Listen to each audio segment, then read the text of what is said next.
오늘 우리 본문 열왕기하 23장은 남유다 16대 왕인 요시야 왕에 관한 말씀이 이어지고 있습니다. 요시야 왕은 8살 어린 나이에 왕이 됐어요.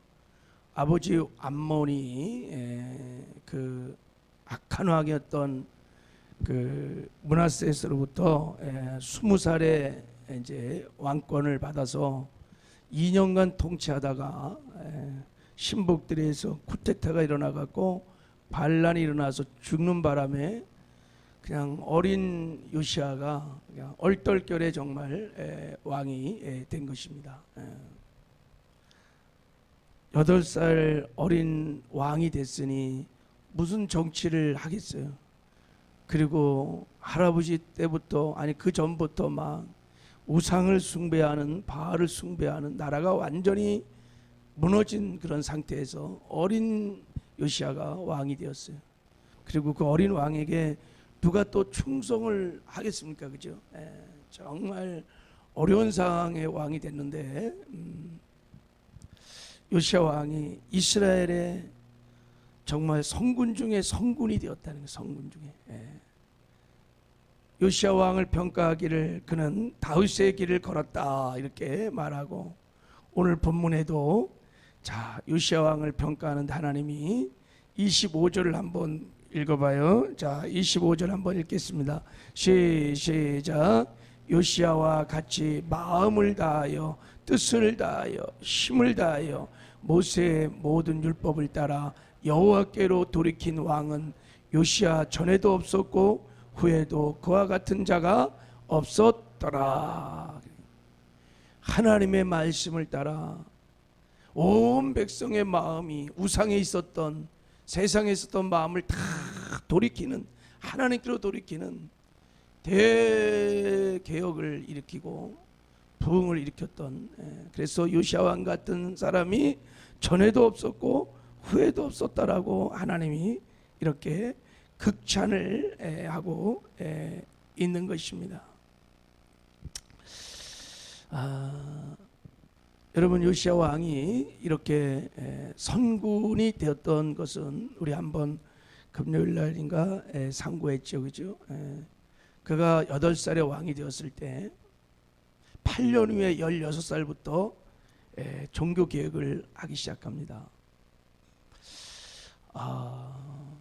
누군가가 어린 요시야를 데려다가 말씀을 가르친 것입니다. 그래서 요시야가 어릴 때부터 하나님을 사랑하고 경외하는 믿음의 사람이 되었던 것 같습니다.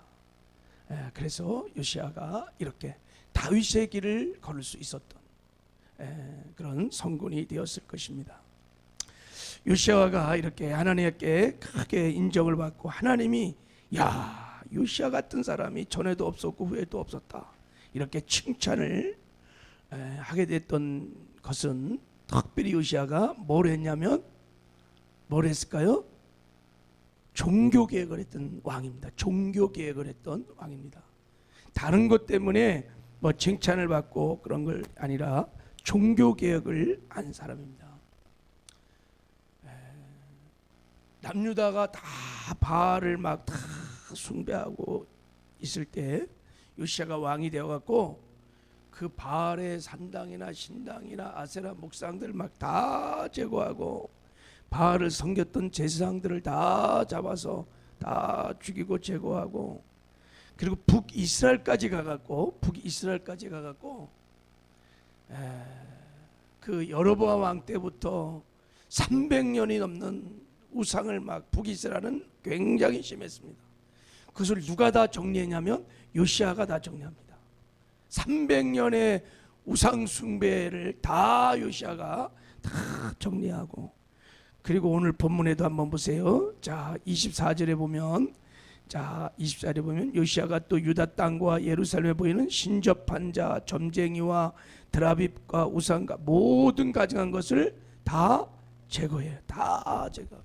무너진 성전을 다시 증축하고 다 중수시키고 무너졌던 예배를 다 회복하고 6월절을 요시야 때 처음으로 지킵니다. 사사기 때부터 유월절을 지내지 않았는데 그거를 요시야 왕 때 다 회복시킵니다. 성전 예배 절기를 다 요시야가 회복을 합니다. 여호와의 신앙을 회복한 것입니다. 그러니까 우리가 이렇게 읽어서 그렇지 여러분, 요시야가 어마어마한 일을 한 거예요. 엄청난 일을 지금 한 겁니다. 여러분, 개혁을 한다는 것은 쉬운 일이 아니에요. 개혁을 한다는 것은 쉬운 일이 아니에요. 저항 세력이 있고 반대 세력이 있고 목숨을 걸고 하는 거예요. 모든 개혁이든 간에 여러분, 사람의 습관 하나 바꾸는 것도 쉬운 게 아니에요. 우리 교회 안에서요 뭐 하나 바꾸는 것도요 이게 쉬운 게 아니에요. 근데 수백 년에 걸쳐왔던 이 우상의 이 숭배를 바꾼다? 야, 보셨죠? 주일날 우리 엘리야가 그거 개혁하다가요 죽을 고비를 몇 번 넘겼어요. 근데 이 어린 요시야가 왕이 되어갖고 어마어마한 개혁을 이룹니다. 여러분, 특히 여러분 종교를 바꾼다는 것을, 개혁한다는 것은 여러분 쉬운 일이 아닙니다. 가장 사실 무서운 집단이 누구냐면 종교 집단입니다. 제가 직장 다닐 때 가장 취재하기 싫은 곳이 어디냐면 이단입니다. 이단들 건드렸다면 그냥 벌집 수시는 거예요. 그들은 막 목숨을 걸고 와요. 막 참 무서운 겁니다. 종교라는 게 이게. 그런 걸 종교를 개혁한다, 이게. 그것도 요시야가 저 북이스라엘까지 가갖고 종교를 개혁합니다. 뭐 그냥 완전히 그냥 그 산당이나 이런 걸 막 다 태워갖고 가루를 만들어갖고 가루를 그냥 뿌려버려.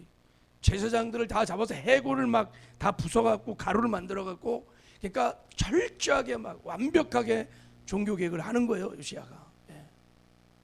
여러분, 그래서 요시야를 말하기를 그렇게 말한대요. 요단강을 거슬러 올라가는 살아있는 물고기, 뭐 이렇게 표현을 한대요. 이게 무슨 말이냐면 그 이스라엘에 가보면 마다바라고 하는 지역에 이렇게 성전이 이렇게 있답니다. 거기에 보면 이스라엘의 지도가 쫙 그려져 있는데, 이스라엘은 강이 있죠. 요단강 위에는 갈릴리 바다고, 요단강을 따라서 사해 바다가 있어요. 사해 바다에 들어오면 고기들이 다 죽는 거예요. 그래갖고 갈릴리 바다에 놀던 고기들이 요단강을 따라 내려오다가 죽기 살기로 거슬러 올라가는 거예요. 막, 왜냐하면 사해 바다 가면 다 죽으니까. 그래갖고 그 지도에 그림이 그려지는데 한 마리 물고기가 요단강을 거슬려서 막 튀어서 올라오는 그림이 있다는 거예요. 그게 누구냐면 요시야 왕이에요. 요시야 왕. 사해로 들어가면 죽는 거야 다. 지금 남유다가 뭐 할아버지 므낫세로부터 아버지 암몬으로부터 우상을 막 숭배하며 우상 숭배의 죄악의 물결이 막 온 나라를 휩쓸어서 막 사막으로 끌고 가고 있을 때 요시야가 그 죄악의 물결을 거슬려서 올라간 거예요. 탁 치고 올라가니 어마어마한 일을 한 거예요. 자, 어떻게 해서 요시야가 이렇게 종교 개혁을 할 수 있었을까? 그 동력이 어디서부터 나왔을까? 그 힘이 어디서부터 나왔을까요? 자, 우리 한번 본문 24절을 한번 읽어보도록 하겠습니다. 자, 24절 시작. 요시야가 또 유다 땅과 예루살렘에 보이는 신접한 자와 점쟁이와 드라빈과 우상과 모든 가증한 것을 다 제거하였으나 이는 대제사장 hil기야가 여호와의 성전에서 발견한 책에 기록된 율법의 말씀을 이루려 함이니라. 지금 23장 1절부터 요시야가 쭉 종교개혁을 했던 얘기를 쭉 얘기하면서, 자, 이는 이렇게 해요. 이는 대제사장 hil기야가 여호와의 성전에서 발견한 책에 기록된 율법의 말씀을 이루려 함이니라. 요시야가 어떻게 이 어마어마한 종교개혁을 했느냐? 하나님의 말씀을 지키기 위하여, 하나님의 말씀을 성취하기 위하여, 하나님 말씀대로 살기 위하여 요시야가 하나님의 말씀을 붙들은 것입니다. 그 말씀을 붙들고 그 말씀을 신뢰하고 말씀을 따라서 이렇게 어마어마한 종교 개혁을 할 수 있었던 것입니다. 할렐루야. 요시야가요 성경을 고치다가 다 그 율법책을 발견한 다음에 그 율법책을 읽을 때 먼저 요시야가 회개를 하기 시작합니다. 그리고 그 율법책을 가지고 선지자에게 보내서 지금의 우리의 상황들을 해석해 달라고 이 어려운 상황에 하나님의 뜻을 구하는 것을 합니다. 그리고 해석을 딱 받은 다음에 온 백성을 다 불러다 놓고 율법의 말씀을 읽고 회개시킨 다음에 이제 우리 하나님 말씀대로 살아가자. 하나님 말씀을 지켜 행하여 복을 받고 하나님 말씀을 우리가 불순종했기 때문에 이렇게 엄청난 죄악의 진노가 온 것이다. 그러면서 백성들과 함께 언약 갱신을 하는 거예요. 우리 이제부터 말씀대로 살아가자고 결단을 한 다음에 그때부터 종교개혁을 막 본격적으로 해나가기 시작하는 것입니다. 여러분 요시야 왕이 어저께 여러분 묵상할 때 그 15절 이하를 보면은 북이스라엘까지 가갖고 그 300년 동안 바알을 숭배했던 걸 다 뒤엎잖아요. 다 완전히 종교개혁을 합니다. 어떻게 그런 용기가 있었을까? 지금 남유다 왕이 여러분 성경에 보면 300년 전에 여로보암 왕이 그 북이스라엘로 이렇게 독립을 할 때 베델에다가 산당을 지을 때 예루살렘 내려가지 말고 베델에다가 산당을 지어서 우리 여기서 제사 지내자. 그럴 때 하나님께서 선자를 보내서 예언을 하셨어요.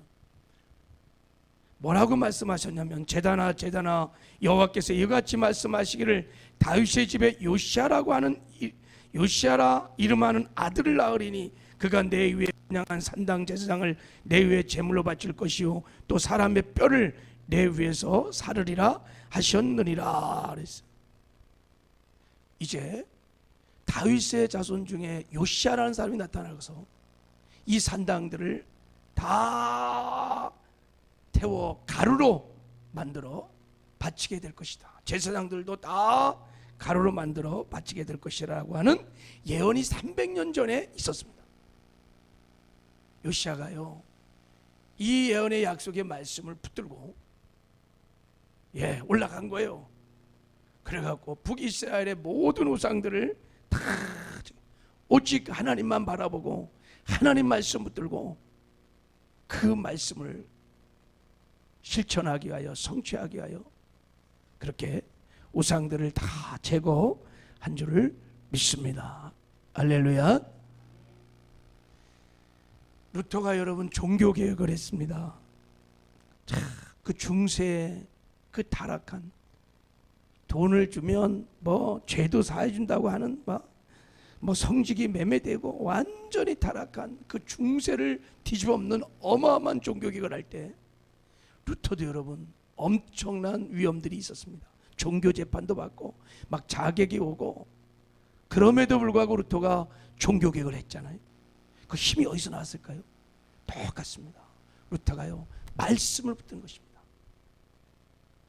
말씀을 붙들고 말씀 앞에서 말씀의 길이 되고 말씀을 신뢰하며 말씀에 순종하기 위해서 말씀을 지키기 위해서 그가 엄청난 종교개혁을 할 때 하나님이 함께 하셔서 그 큰 종교개혁이 일어나게 된 줄을 믿습니다. 이렇게 요시야가 종교개혁을 했던 목적이 뭐냐면 25절에 나온 대로 다 이렇게 율법의 말씀을 지켜서 여호와께로 돌이키는 거예요. 우리의 마음이 다 여호와께로 하나님께로 돌아가는 것이 종교개혁의 목적이었습니다. 세상에 빠졌던 우상에 빠졌던 마음들을 요시야가 다 돌이켜서 하나님께로 나가게 한 것입니다. 오늘 우리들의 삶에도 또 이 시대에 이 땅의 교회 요시야의 개혁이 종교개혁이 필요하다는 생각을 했습니다. 지금 요시아와 같은 종교개혁이 필요합니다. 할렐루야. 그러려면 우리 말씀으로 돌아가야 돼요. 말씀으로 돌아가야 돼요. 말씀을 붙들어야 돼요.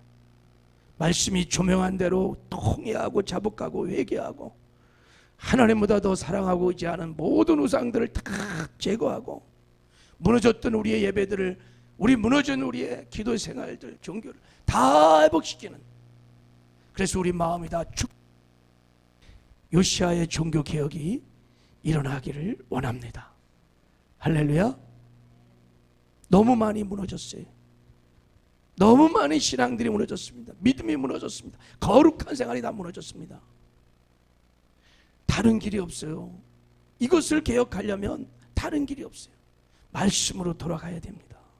그리고 우리가 말씀을 붙들으셔야 합니다. 할렐루야. 말씀의 조명 앞에서 철저히 회개하고, 말씀이 길이 되어서, 말씀이 빛이 되어서, 말씀이 그렇다 그러면 다 고쳐야 합니다. 바꿔야 합니다. 할렐루야. 그러면 개혁들이 일어나게 될 것입니다.